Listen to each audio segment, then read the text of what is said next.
looking to grow revenues, increase profitability, or obtain financing? If so, you came to the right place. Running a business is all about leadership. How do you become a better leader? Learn from the successful entrepreneurs and business owners how to lead your organization more effectively. That's why we created Leadership Live at 8:05, Talking Small Business, to help you succeed with your host, Andrew Frazier, Business Growth Pro and CFO and founder of the Small Business Pro University. Every Tuesday evening at 8 p.m. Eastern, we're joined by experienced entrepreneurs and business owners who share their secrets to success via Livestream. Also, every Friday morning, we release a new podcast episode. Either way, you will learn about developing your business leadership skills from our roster of highly performing guest experts. Leadership Live is one of the many valuable resources provided through the Small Business Pro University, empowering business owners to learn, profit, and grow. Find out more at sbprou.com.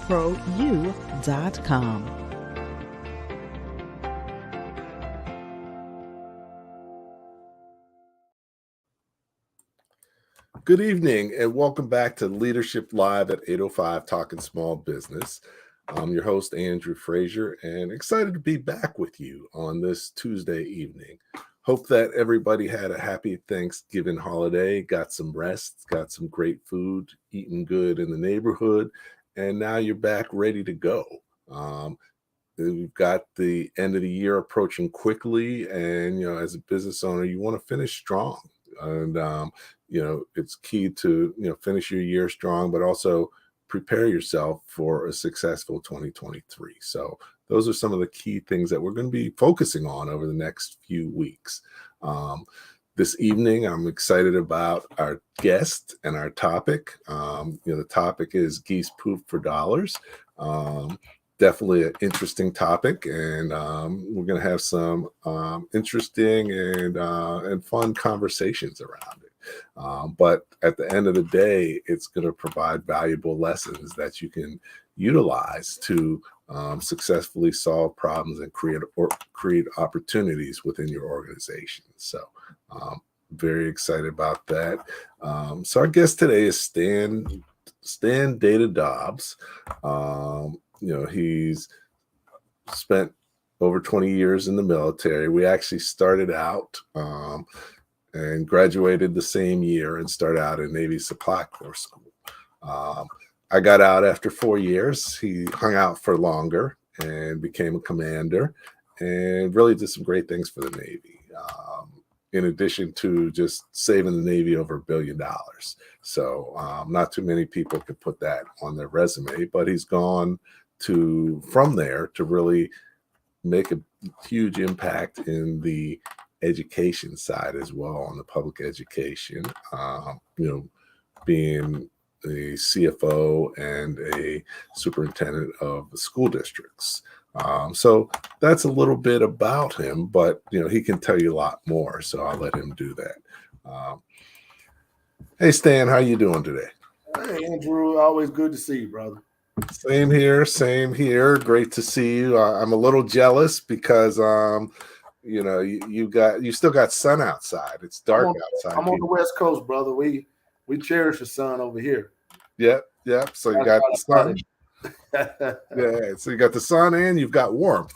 So I think we're below 40 degrees today. So definitely keep it. That. Yeah. This I saw in the news this morning there was a weather stream going through towards you guys, and I just pray for you in the snow. But I do miss the snow because of snow skiing. But y'all can keep that snow. Okay, all right. Well, we're here whenever you want to come skiing and hang out. Otherwise maybe we'll catch you in the spring or the summer, which is cool. Right. We can ski at the beach. Yep. Yeah. Oh no, definitely.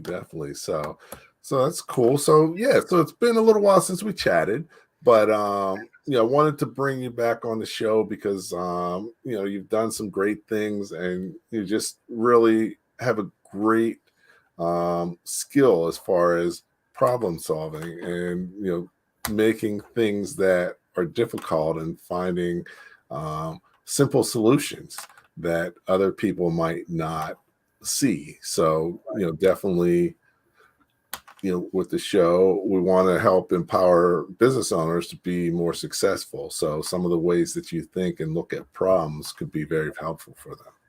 Right. And that's the whole thing about it, as a small business owner, and my data management consulting firm, is that one of the things about small business, you're always thinking about who that next customer is going to be, and you want that customer to be there forever and long term. You're always thinking about profit and loss. And that's a good thing, because that's what it means to run a business. And then sometime throughout the call, I'll talk to you about the pandemic and how that was probably one of the best things ever happened to small businesses in a long, long time from a learning perspective. And, and the way that we get things done, especially in the small business platform and under represented neighborhoods, is that it's all about making sure you understand your customer and your customer needs and demands and making that match. And a lot of people learn that the good and the hard way during the pandemic. So, and then I also hope a lot of people learn about exactly what it means to have very loyal customers. Some people have a very loyal customer base, and they understand that although I'm not wearing my suit to my law office today because of COVID, it still need to be dry cleaned. So I'm going to take it to my local dry cleaner, because that's what I always do. They ain't have to, but that's just what you do, because, they got to stay in business too. And that's your loyal customer base, and you earned it. And people paid forward during the pandemic to make sure that when this was all over and done, because remember, it was supposed to last 2 weeks, but when it was over and done, they could still be able to take part of the things they become accustomed to in their personal and professional life. Yep. Cool. So before we get too far into this, I know you fairly well, but many people in the audience probably don't. So can you take a minute and just talk a little bit about your journey, sort of how you got to where you are and some of the things that you went through and some of the key lessons that you learned? Well, I was fortunate enough to be the last person in my family to be born on the plantation, where my grandfather was a sharecropper and his father was a slave. So we figured from that point, anything above that was progress. So I did get the opportunity growing up in the South to get a college education. That's where Annie and I started our meeting each other, and also going in the Navy and working in the nuclear engineering side for a long time before I went over into to be a logistics officer. And but also not just working there as a logistics officer, but being an operations research engineer. And what that allowed me to do is to solve real world governmental problems, like real problems. And it took a very, very, I guess let's say, myriad of skills that you had to put together, a plethora of skills, I should say, that you had to bring together to solve problems. It wasn't linear at all, but it was good because it made you look at things from a totally different perspective, and then be able to come forth with some information to help decision makers, make the best decision possible. Keep in mind that decision sometimes could actually be something totally different, but to make a decision possible.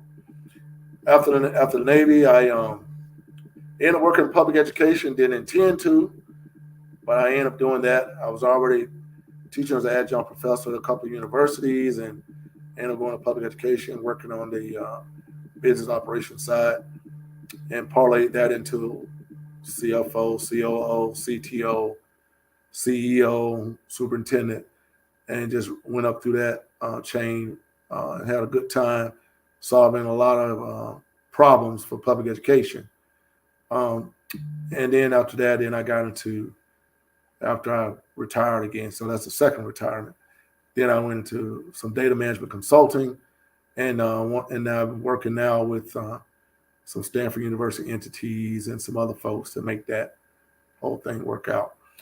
But it's always been my desire to help solve problems And God gave me a mind for it, and I thank Him for it, that I'm able to utilize that in a way to help people, especially help businesses, and especially small businesses. That's about it. Okay, excellent. So, yeah, you went through a lot. Definitely, you learned a lot, and you may not have fully mentioned, but you probably have more degrees than anybody I know. They're just pieces of paper with effort on it. Right. But the degrees, degrees help. But the degrees help just to help legitimize what people need to see to know that what you're selling them is worth buying. Right. But we've had the opportunity to study in some great places, and to be recognized for it, and that's been a blessing in itself. Being when you're the first person in your family to attend and graduate college, it goes a long ways. So but thank you for reminding me that. But what I want to say, thank you for. You should have told me, but I don't have no student loans. Well, I don't either. Well, I let the government and scholarships pay for all that, and that's a good deal. But but you're right. You get as many degrees you can. Like I said, I didn't care how many I got. It was like grandma didn't get one, granddad didn't get one. They didn't get that chance. They didn't even get to finish elementary school. So I'm just making up for the ones already lost in the family.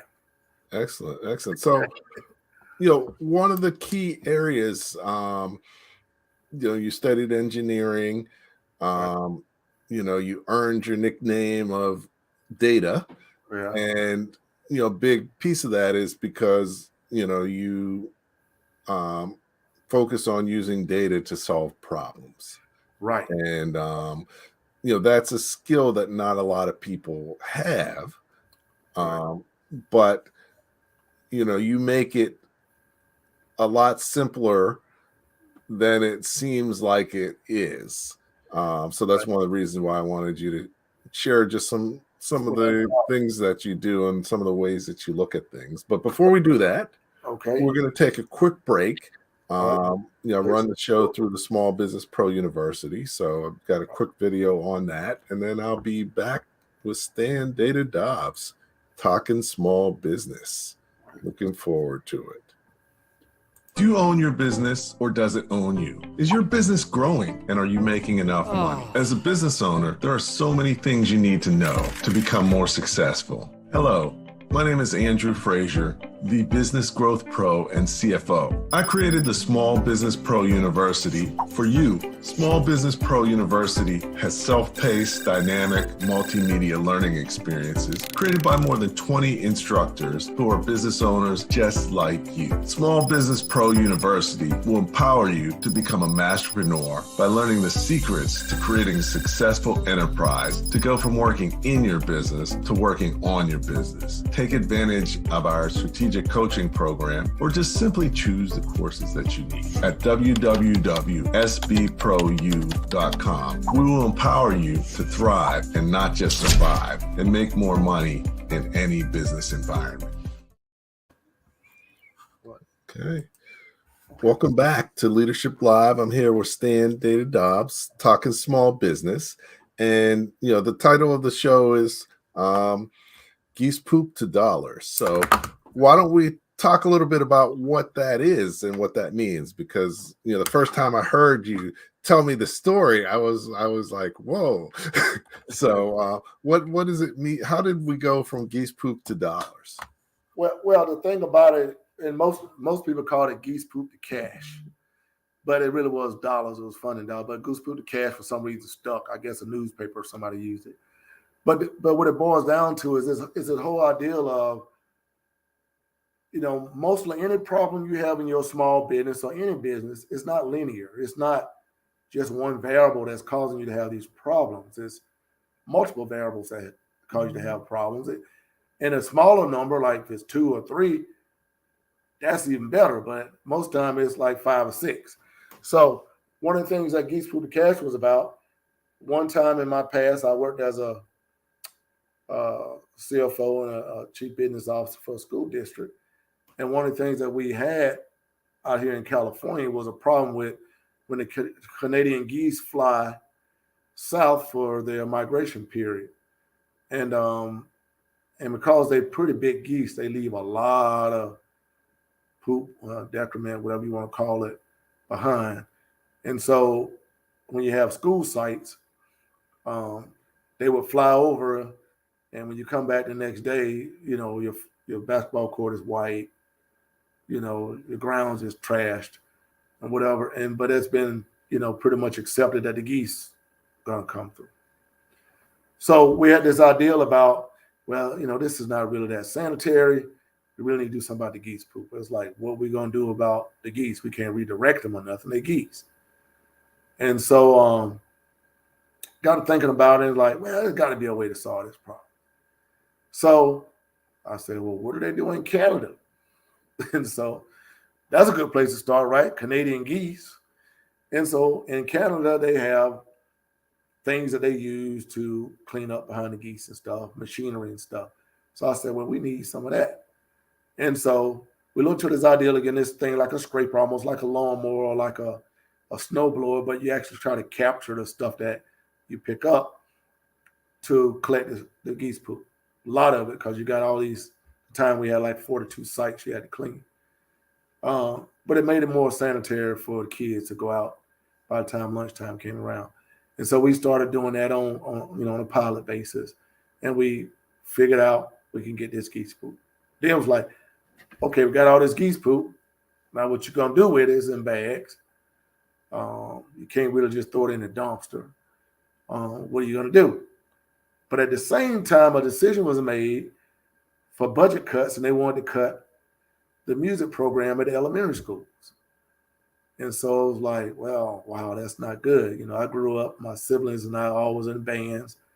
My mom was the director of the choir, and I had quite an affiliation for and appreciation for the arts and music. And so I said, well, this can't happen. Something got to happen. So I was talking to a guy who worked for me, an older guy who was in maintenance, says he lived by this place that had a fertilizer. They made fertilizer. I didn't realize that fertilizer used poop to make the different levels of fertilizer. Mostly from cows. They used the methane from cows. We did some research and found out that the geese poop was like the highest premium grade of methane poop you could get from an animal. We're like, what?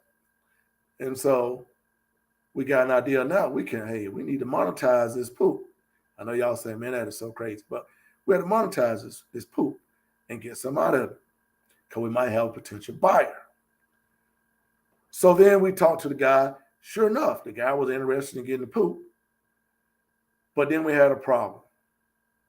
How do you, when you try to monetize it, how do you evaluate a garbage bag of geese poop? Is it worth $1 a pound? Is it 15 cents a pound? We let them tell us they're going to underbid us, so we didn't want to do that. And it just didn't sound right trying to put on your balance sheet, you sold some poop, and this how much money you get back on the poop. It wasn't like recycling or something. So what we decided to do was, hey, look, I got this great deal for you, Mr. Fertilizer. You can take this geese poop here.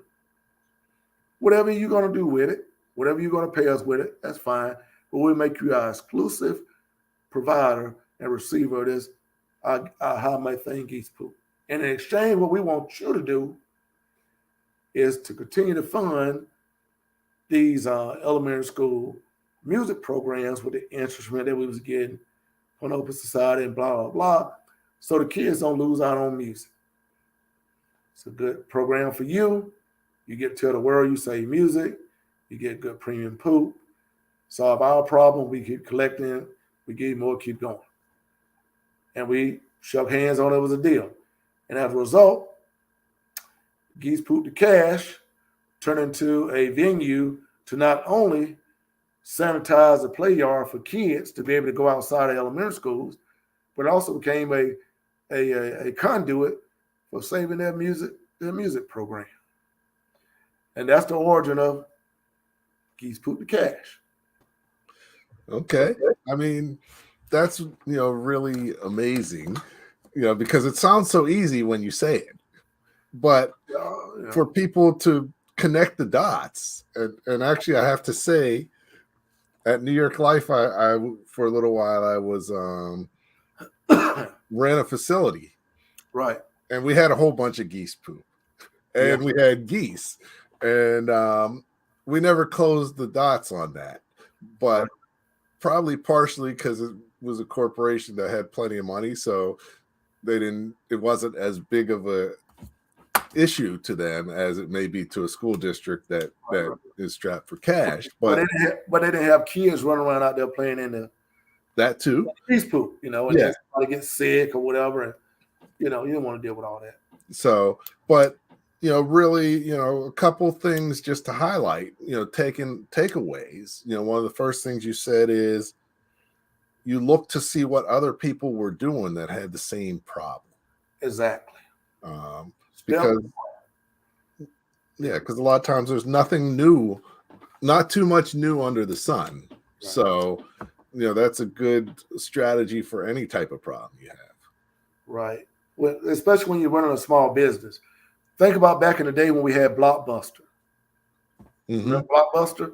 Oh, man, we lived as a family to go to Blockbuster, pick out a movie, bring it home, return it on time so you didn't get fined.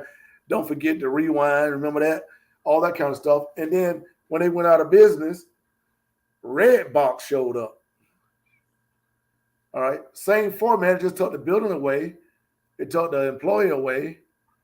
It took the VHS tape away and gave you a DVD. But it really was Blockbuster in a little red box. Mm-hmm. And it was even better because now you had to pay electronically. So there was no exchange of money or anything like that. And you really could do more. So it really was a more profitable business from a model standpoint than the Blockbuster was. But that's what they had to do at the time. Yep. And anybody our age remember when we had a Blockbuster. Yep. No, my kids were young. My son used to call it Blackbuster. So Blockbuster was a rite of passage. That's what you did. Yep. And now they're pretty much disappeared. So I don't know if they even have anymore, but I think they're gone. Yep. Some of the red boxes are gone because of streaming, but everything evolves, and you just got to make sure you're ready for that. Yep. But let's say you was a small business owner, cross street from Blockbuster. People would go to Blockbuster, buy a movie, come over to your place and buy sandwiches to have for their meeting. So that hurt your business when Blockbuster closed. But if you could have got one of them red box out in front of your store, now the red box become a new Blockbuster. They come to your store, get their DVD, and then get their sandwiches from you and keep on going. So you lost nothing. You actually gained. Mm-hmm. Just by a community problem. Okay. Yeah, no, definitely. Being creative. One of the other things you said that you did was you figured out there was a problem because you were actually sort of looking at the numbers and looking to understand how your business really worked. Right. Which is key because a lot of business owners don't really understand how their business works too well. So, right. When you're trying to figure out how a business works and when you were doing that, what are some keys to being able to understand how your business really works? Well, one of the things with business is you got to most definitely understand the data that your business creates for you, and you got to be able to interpret that data. So if you're looking at the data and it shows that, I'm just an example, that every time somebody buy a case of beer, they also buy a gallon of milk. That's something that you want to know. That's not something that you just, that's just a coincidence. No. So what do you want to do? You want to make sure, one, that they got to walk to the back of the store to get their case of beer because it's probably going to be cold anyway. And right in that same area is where the milk is located or vice versa. So you got to look at your data and understand your books, understand what you're spending your money on, and if you get a return on that money. When you're in business, very few emotional decisions can be made that will help you in the long run. It got to be made a very conscious decision, made with a lot of business thought, a lot of consideration in your data. Don't start selling, live chickens, at Blockbuster. It doesn't work. How did you come up with that idea? Well, I just thought it'd be a good idea. Well, guess what? Everybody's going to tell you they're a good idea when it comes to business, but you got the data. You got the financial information. You know your community, and you know the people that buy from you. You know who are loyal to you. That information is invaluable to sustaining your business. And if you didn't know that before now, you most definitely know after the pandemic. You talking about lessons learned. That was taking everybody to business school 101 to a PhD level how to run a business during the pandemic. Mm-hmm. And, when you're talking about data, many business owners, pricing is always an issue for small business owners because they usually underprice, partially because they may not really understand their cost structure. Right. And partially, sometimes you undervalue yourself or you want to be nice, but not understanding that any discount you give, 100% comes out of your profits. Yeah, it hurts your bottom line. So, when you're, looking at financial data, what are some of the key things that people should look at? Well, when you look at your financial data, you got to think about, I would say at least once a week as a business owner, if not every day, you need to go back and look at all the things that could attribute to your balance sheets. And all that is driven by inventory. So you really need to understand your inventory, you need to understand your finance, and you need to understand your capital. Without capital, you can't buy inventory. Without inventory, you can't have a cost of goods sold and make money, so you can generate a profit, so you can pay your employees and pay yourself and keep your store open. So, and I'm talking about at the real basic level of any small business. But that works the same from a very small mom and pop all the way to somebody managing a Walmart supercenter. You got to understand your numbers, and you got to know what's going out that door. This point of sale information that you receive nowadays from all this technology, if you can make the investment, utilize that, because it gives you a treasure of data that you need to make your business more responsive to the demand signal that it has right now, and to make it more able to do a great job as a business. Okay. So yeah, definitely. You mentioned the POS system.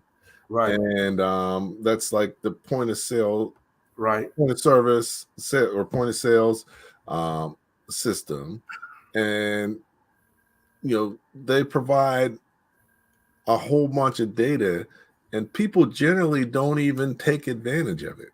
They may not know that it's there, or they just may be afraid of it. But that POS data is what I was talking about when I said you come buy a case of beer and a gallon of milk. Mm-hmm. You wouldn't know that unless you're just a person that run the cash register every afternoon, and then you would just know. But that POS data is giving you that. And if you run out of milk or you run out of beer, you got to ask yourself why. Why? Mm-hmm. Because your customer and your cashier and your data says you should never, ever, ever run out of beer and milk. Mm-hmm. And no, I mean, definitely, in that case, if you're selling a whole bunch of beer, then that may prompt you to say, okay, well, how much milk do we have? Right. Or vice versa. Or run out of bread, okay, well, how many blanks do we have? We got peanut butter on the shelf. If you're in a service industry, it's the same thing. You just, whatever it is that people are doing in a repetition is a good idea of what you need to really invest time and money in to draw in more people, because your biggest customer is the person that goes out and tells somebody else what they got from you. Mm-hmm. And then that generates a new customer. Then that person generates a new customer. And like, for instance, in California, when the gas was almost $7 a gallon, you really relied on those websites that told you how much, how much your gas was, or, a little thing like Gas Busters or whatever. You relied on those things because they gave you up-to-date information.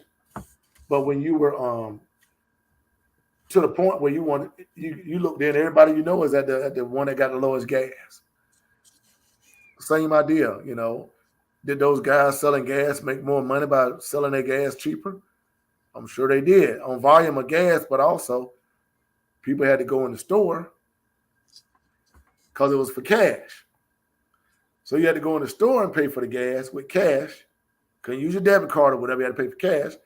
And while you're in the store, you might as well get a soda, a bag of chips, or some oil, or whatever you're going to do. And then he make his difference up. That 5 cent or 10 cent he lost per gallon, he just made that back up easily. Mm-hmm. By the markup he put on those other things inside the store.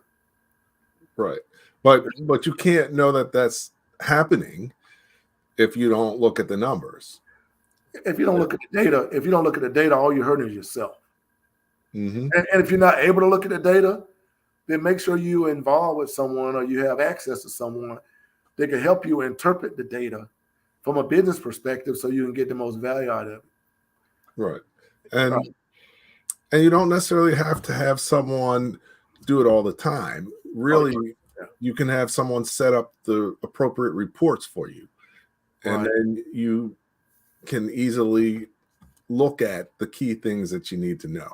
And you guys need to do that together in a collaboration. So when the person that you set it up with sees something in your data, they can come to you and say, hey, did you notice you made this much profit on this or whatever. When you start selling that, they're like, oh, man, we started like 2 months ago. Well, it's working. Mm-hmm. And they made me say, well, I was going to wait another month before I figured out if it was working or not. Well, hey, it's working. And that's why you need that collaborative, coaching or whatever you need to get that kind of stuff done. And I give you another example of that. And I talked to Andy about this earlier. Is that remember? Everybody been to Dollar Tree.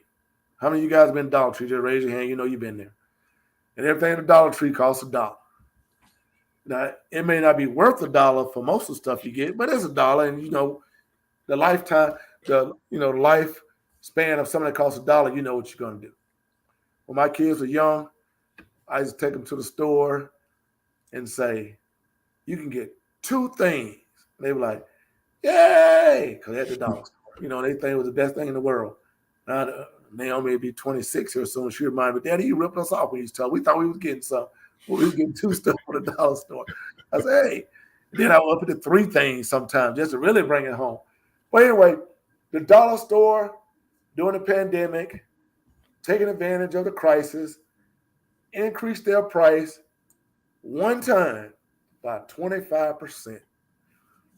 Nobody saw it as an increase by 25%. And you're right, Roberta, $1.25 store. They went from a Dollar Tree to $1.25 tree, and nobody said anything. They blamed supply chain. They blamed a lot of different other things on why I had to do it, or they just didn't say none at all. But guess what we did? We said, well, that's fair. It's still just $1.25. Instead of getting 5 things, now I can get 4 things, for the $5. And so in business, in a small business, you might not have that big of an opportunity. But if everything has stayed the same, I guarantee you the Dollar Tree would not have ever been able to go a 25% increase at one time. They might have got a nickel, maybe a dime, but not 25 cents. But they took advantage of the pandemic. They took advantage of the supply chain. All the publicity that was put out there in the world and atmosphere, they took advantage of it. And some smart CFO or business person, somebody said, man, we should go for an extra quarter. And everybody said, we're not going to do that. We're going to lose business. We're going to lose market share. We're going to whatever. And he said, no, we won't. I bet you we won't. And if we don't, You owe me blank or whatever. And that was the smartest person in the room that day that recommended going 25% all at one time. And I hope they gave that guy a bonus, a lady who probably was a lady then, because she's smart. So they came with that idea, and now we still going to get the exact same thing for $1.25. Yep, and then if you do the analysis, it's even a much bigger deal and much smarter decision than you would ever imagine, because they probably were only making 10 cents on a $1 sale. Yeah, the margin was already real low as it was. Now they're making 35 cents on a $1 sale. So that means their profit went up like 3.5 times. And because of the diminishing supply chain, they got to get weaker products at a lower price, and they sell them to you at $1.25. So their profit margin, I guarantee their profit margin went up. Yeah. And when I saw that, I was like, man, that was so smart. I wish I'd come up with that. I wish I did. But I've seen that before. Years ago, Chips Ahoy. Remember Chips Ahoy said every bag got at least 1,000 chips. Remember that? Chips Ahoy said every bag got more than 1,000 chips. And everybody like, oh man, but how do you know? You don't actually go and count if they got 1,000 chips. But guess what? Somebody did. So a group of statistics students at the Air Force Academy, they took 42 bags of Chips Ahoy cookies. They watered them all down to encounter any little black speck to be chocolate. Found out that it was more than like average of like 1,254. And you can look this study up on online somewhere per bag. And so some of them had as much as 1,700, but on average it was like 1,254, something like that. And so in my business classes I was teaching at one of the universities, I would have the stat students to figure this out and give me a marketing recommendation for what they would do. And they would come with all kinds of stuff that didn't make sense.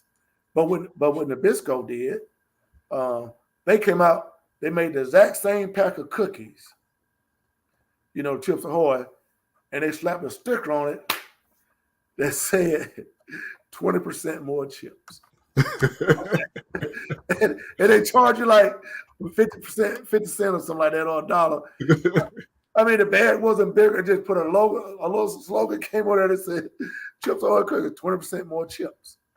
Now, did they change anything in their manufacturing model to do that? Absolutely not. Did they increase their profit by millions a day? They increased their profit.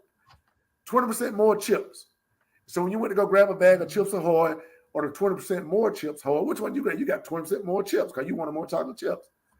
But you'd already get it anyway with the other bag. And again, somebody that should have been promoted. They got a lot of money. But somebody could have said, hey, man, we need to change the model because we're putting too many chips in the cookies. Some marketing person, some business-minded person said, oh, no, we can use this for our advantage. We already put it in. Don't touch nothing. Let's put a sticker on there that says 20% more chip. And somebody said, why you put 25%? Because, then the average is 1,254. That's too close to the margins. But 20% is believable. 20% more chips. Charge another 50 cents or $1. So that's how you solve problems. Mm-hmm. No, definitely. And what Nabisco did, anybody could have done that. And their own shop that's making pastries or doing something similar to that, slap a sticker on it, 10% larger or whatever. Subway did it. I saw Subway. I went to go buy a Subway. I usually get the foot long. They got some loan in that now, or super something they call it. Well, they got in trouble for a little bit too, because at one point someone measured and they weren't foot longs. Oh, they weren't a foot. Oh, you should have told me that. I'm going there with my tape measure now. So I mean, my 6-inch wasn't a 6-inch. Oh man, I'm glad you told me, man. They gave me a reason to go at the food at Subway. Let me see that bread. Yeah, 11.5 inches. I want a discount. They're like, well, look, Dobbs, you already getting a 10% military discount. Is that what the half an inch? You're like, all right, man, go ahead. You're right. Yeah. So definitely. So no, this is good conversation. I think we're hitting some good stuff. We're going to come back and Okay. talk a little bit more. But we're going to talk a little bit more about the non-linear problem solving, because I think that's something that a lot of people don't really think about, and that actually creates the biggest opportunity for people. So Totally agree. we'll be back. Check that out. For those of you who have been to one of my events, I do a power breakfast and conference. We've been doing it for 20 years, or for 10 years. Actually, Stan spoke the first year, in year one. Claim 10 more years. Says 20 years. Yep. So but our next one's going to be January 27th. So if you're in the New Jersey area, you're welcome to check it out. Join us. But if you don't know what it is, here's a quick video to let you know what it's all about, and then I'll be back with Stan Dobbs talking small business. If you are looking to increase revenues, improve profitability, and or obtain financing for your business, you need to check out the Power Breakfast and Small Business Pro conferences. My name is Andrew Frazier. One of the things we're here to do is supercharge your day. Today's Power Breakfast has really been a phenomenal experience. I think it's exactly what business owners need, some true guidance of people who are genuine and really are leading them in the true direction of business growth and expansion. The Power Breakfast is so important for the entrepreneurial community because it gives the various business people who come together an opportunity to interact and also do some business. These events, hosted by Andrew Frazier, President and COO of Small Business Like a Pro, will supercharge your day.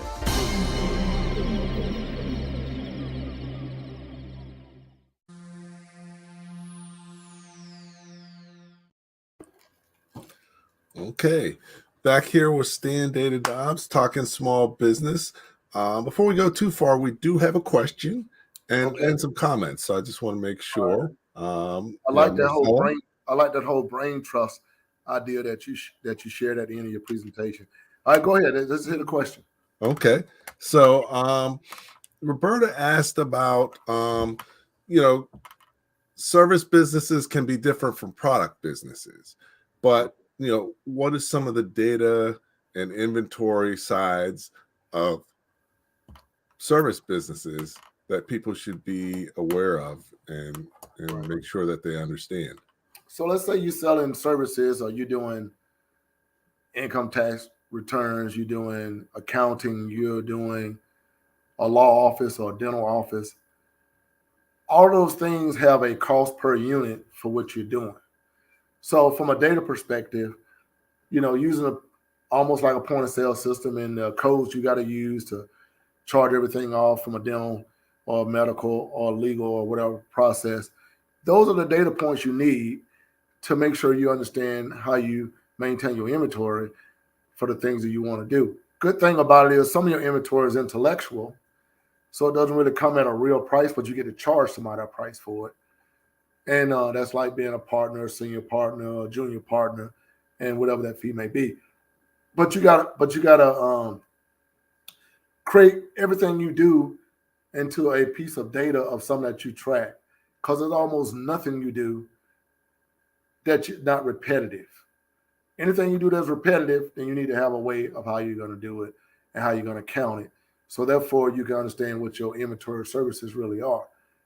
Therefore, you can expand your services once you understand how you maintain the one that you have. So whether it's a commercial product, a tangible product, or even a service, or even something that you do in your head as a consultant, still, there's a tangible way to count it, and you got to put that down and make sure you can do so.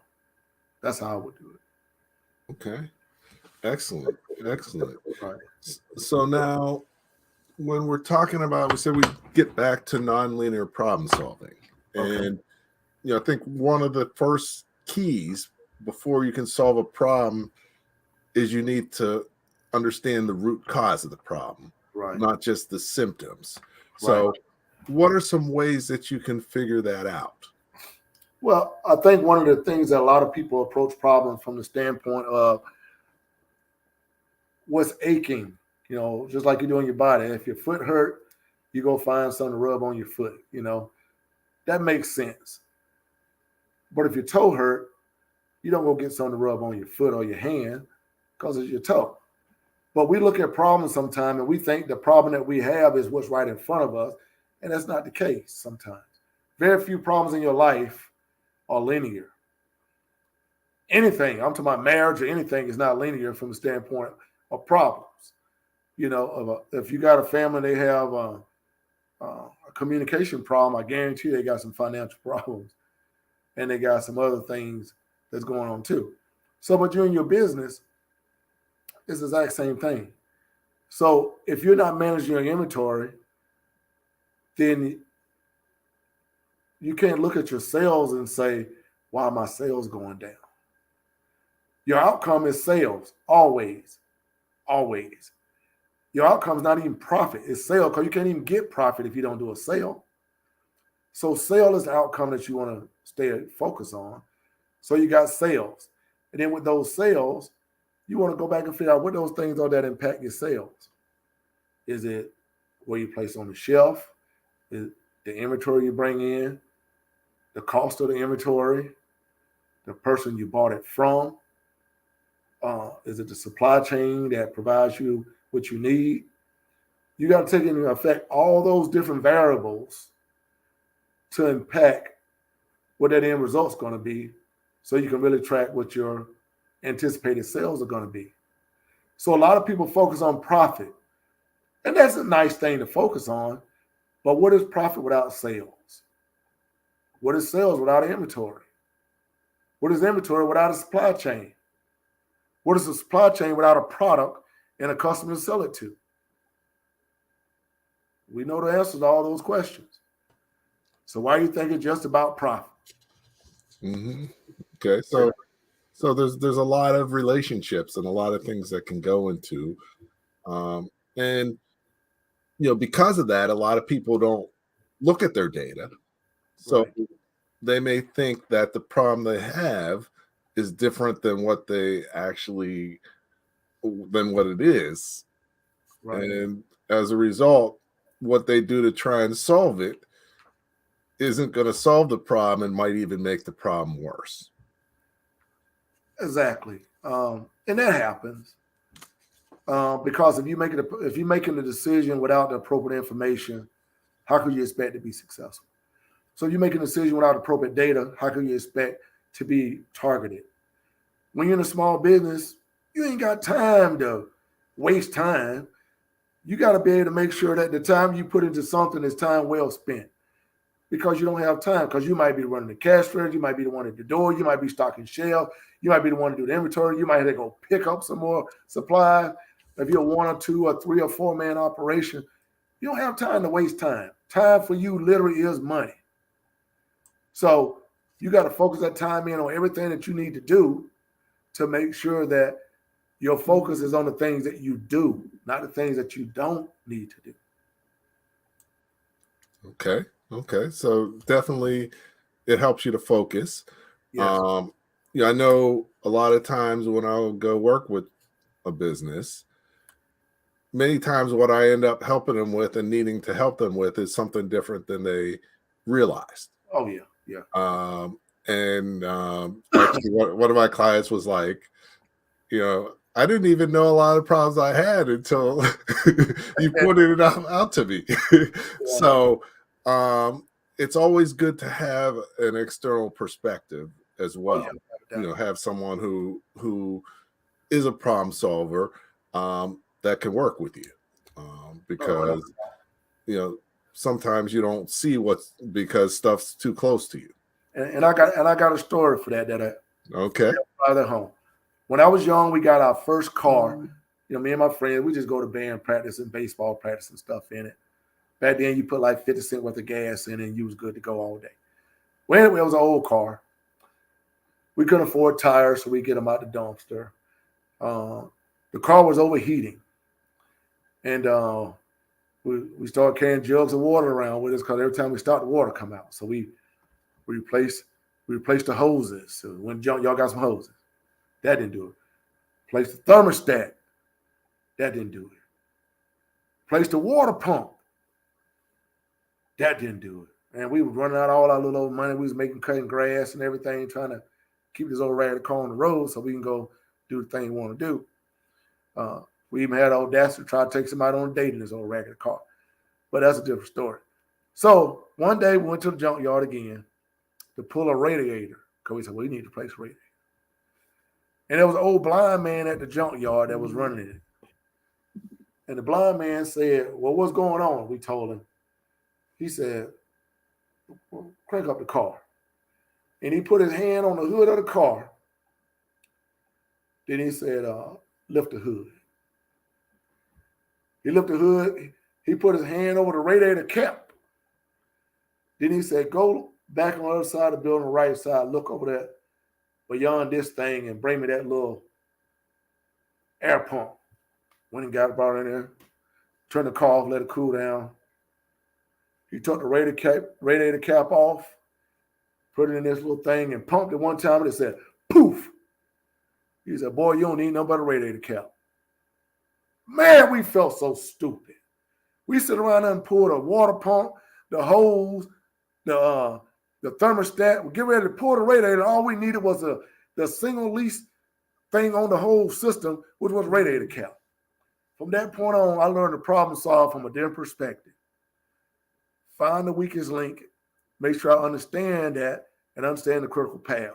So you can make sure you really think about all the things in a problem and not just the things you think it. But we were teenagers, we didn't know no better. But we were getting ready to pull a radiator, and a blind man had to tell us, three dumb teenagers, that all we needed was a radiator cap, a $5 radiator cap. And we probably don't spend $100 in that junkyard getting everything done we had to do. $5 radiator cap. So that started my journey in problem solving. And it goes back to what Andy was saying earlier about how you go to a business, you think that's your problem. Guess what? A blind man come and tell you something different. Because you worried about what you see, but they worried about what they know. It's a difference. Okay. No, that's an excellent story. And I'm full of stories, man. You know, one thing that it reminds me of is, you know, sometimes people are like, oh, that's really expensive. Right. But sometimes it's expensive not to pay for what you need or not pay for expertise and advice. Life insurance is expensive till you die. Yep. But then guess what? You're the only one that's not the benefactor. Somebody got to die for you to get it. I've seen people brag about how much life insurance they got. I said, you do realize you got to die in order for them to get it, right? Well, yeah, that is true. But I'm not telling you not to have life insurance. I'm just telling you to understand why you have life insurance. Mm-hmm. Right. And I remember, you know, I had a mentor who was a licensed plumber. Yeah. And, you know, plumbers can make a whole bunch of money if they're good. Right. But, you know, one thing he was like, you know, I work with this organization and, you know, I charge them like $2,000 an hour when I come and problem solve. Right. And I was like, man, that's a lot of money. Why do they pay it? He's like, because if they bring someone else in, it might take them 4 days to figure it out. And I'll go in and figure it out in 10 minutes. So, you know, the value of taking advantage of knowledge, and sometimes you got to pay up for it. That's but, a good model. You know, Silicon Valley is the same way. I collaborate with Stanford University now for the exact same reason. You can hire somebody to come. You can hire somebody to come in and work on this for a month, or you know, you have it come up for a couple of days and hang out. I'll tell you what's wrong. You know, and the military taught you how to do that. That's where we learn all this stuff in the military. How to really problem solve. How to really seriously problem solve. Because a lot of people waste a lot of time and money on what they think is this big deal. And the big deal is just most time common sense. Mm-hmm. The smartest person I ever met in my life was not at MIT or Harvard, at Stanford, or all them other places I had the opportunity to study. It was my 72-year-old grandmother that learned how to write her name when she was 72 years old for the first time on the back of her Social Security check. Mm. That's the smartest person I ever met in my life, because she was a midwife. She was a counselor for the community. She delivered every baby that was there. She handled all the money and did everything, and probably had a kindergarten education. And one time I stepped on a nail and got a rusty nail in my foot, and she put a white potato and a penny, some salt, and a rag, and gave me a hot toddy, told me to go to sleep. And when I woke up the next day, the penny was black. It pulled all the iron out of it and everything like that, and I was good to go. And I'm like, how she know this? She don't even have no education. But she know what she know. Yep. Just like you know what you know when you run your business. You know what you know, and you also know what you don't know. And when you don't know, don't have so much pride to ask for help. Because I guarantee you, there's 10 people within a mile radius of you that got the exact same problem. Yep. As long as y'all collaborate or talk to the right advisors, you'll be in good shape. Okay. And that's what you learn from the pandemic. Like I was telling Andy earlier, back before we had McDonald's, you had the drive-in restaurants. You pull your car up there and they come out there on roller skates, whatever, get your food. But then after that, you went through McDonald's and you got to drive through. During the pandemic, in the hood, they came up with the pull-up. Everybody said, when you going to pull up? You pull up on them and they got your order ready to go. And you have the money, y'all keep on about your business. Pull up. Now, did the pull-up take off? Of course it did, but you don't want it to. Because then they'd have some CDC guidelines around pulling up. But you do what you got to do to make sure your business survives. And your customers are being taken care of. And if all you need to do is go to their window and hand them something with a mask on, that's okay. How many people say, man, when you going to pull up? They was already pulling up anyway. Now they're pulling up for a reason. To get their dry cleaning or their food or to get their insurance or to get whatever they had to get that they can't get because they can't walk in your store or establishment because you can't do business. Now, granted, try not to get a pull-up haircut. They don't work too well. So, yeah. Well, I don't have to worry about that. So I'm trying not to worry about it, but no, that's cool. I don't get a pull-up haircut. My barber, when I was doing the pandemic, was my 9-year-old daughter. Okay. I said, hey, you can't mess it up. So that's cool. So, one of the problems I always have with this show is, it seems like an hour is a long time. Oh yeah, but it really isn't. Yeah. And we just scratched the surface of some of the things that we could really cover. So I'm gonna definitely have to have you back on so we can share more about problem solving for business owners. Right. But before we go, I usually like to have guests just share 3 key things that people should take away from what we talked about today. Because sometimes you cover a whole bunch of stuff and people leave and they're like, they enjoyed it, but how can they put this to work and what should they focus on so that they can use what we talked about tomorrow in their You done gave me homework. Should have told me about the homework assignment, but that's all right. Okay. I can give you a minute to think about it. No, fine. Do you need to go to commercial? We good. Well, we'll take a quick commercial break. All right. One thing that people may or may not know is that I've written 3 books so far. First one called Running Your Small Business Like a Pro. And then I also created a workbook to go along with it. Yeah. And then last year I wrote the Masterpreneur Playbook. So, all those 3 things are great for current entrepreneurs, established business owners, and even people who are thinking about business. So, a lot of years of expertise and experience have gone into them. So, during the holidays, if you're looking for a gift, nothing is more valuable than the gift of knowledge. So Without a doubt. Amen. definitely, Amen. those are available on my website as well as on Amazon. So encourage you to check them out. And just a little bit about my book. I'll show a quick video, and then we'll come back to Stan. And I do got one question for you. What was that book that we made? Was like, the Frazier Formula for Success. We made a workbook and everything like that we use with a bunch of children to help educate them and to give them an idea about how to put their goals and purposes together. So I just want people to know you're multifaceted. We did things back in education to take kids to the next level.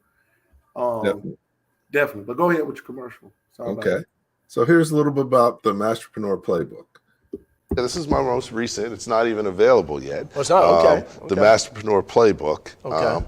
And really, we talked about is there's 5 steps to growing your business. Yeah. And, really laying out what those steps are, but not only what the steps are, how do you transition through them?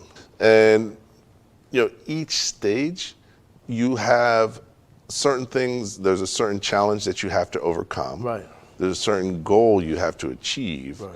There's a certain role you have as a business owner. Right. There's a certain structure that you need to have within your business to support that role and move into the next role. So each step, I lay out what those things are. Wonderful. Because each one of those has a key skill that you have to have as the business owner. You have to evolve and continually learn, or you're going to get stuck. You can only go as far as you're prepared to take.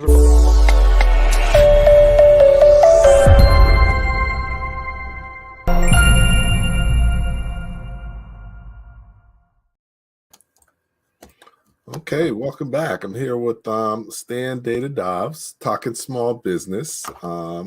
Topic was Geese Poop to Dollars, but it was really about being able to use data to make better decisions and solve problems that many times, there's a root cause and there's more than one cause to the problem. So it's nonlinear. And a lot of times people think in a linear way. So what are 3 key things people should take away so that they can be better at identifying and solving problems within their business? I think that number one of the things that people need to consider is that common sense counts. We all been to business school and did a lot of other stuff, but common sense counts because you got that innate ability in you to know what's best for you. Keep in mind, you started this business, unless it's a franchise. Everything that go in this business, you came up with it. You and your partners or whatever. So you are the expert. So you know what you know. Trust what you know. Number 2, trust your data, especially your point of sale data, because you paid for that point of sale data. Use it. If you don't use it, somebody going to use it for you and push products towards you. And trust me, they are. Because I'm one of them kind of people that come behind and do that. Use your data, your big data, to help you understand what you need. And then I make money off the fact that you didn't know what you didn't supposed to know, but I got the information from you. So trust your data. Use it. You already paid for it. And the people who trust you paid you to have the data by buying your products. And number 3, life is not linear. So don't expect your problems to be linear. Also, don't expect not to have problems in business. Otherwise, it wouldn't be business. Everybody had the same business. So with that being said, there's nothing wrong with asking for help in a non-linear environment. There's nothing wrong for asking for coaching or asking for support or join a support group or being part of a community that provides everything that's necessary in a non-linear environment. It's called your business, but it's just part of a non-linear environment. If it wasn't, you have the same amount of sales every day, every month, same amount of profit. You'd be doing great. because you can anticipate everything. You're going to know you're going to take a vacation on November 7th of every year. All kind of details you can have. No one has it that way in business. So keep in mind, you're the expert. You know what you know. Trust your data. Use it to your benefit. You already paid for it.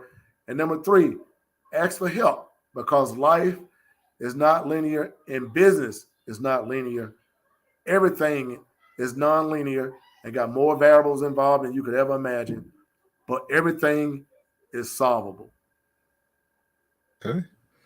Excellent. So common sense counts. So that means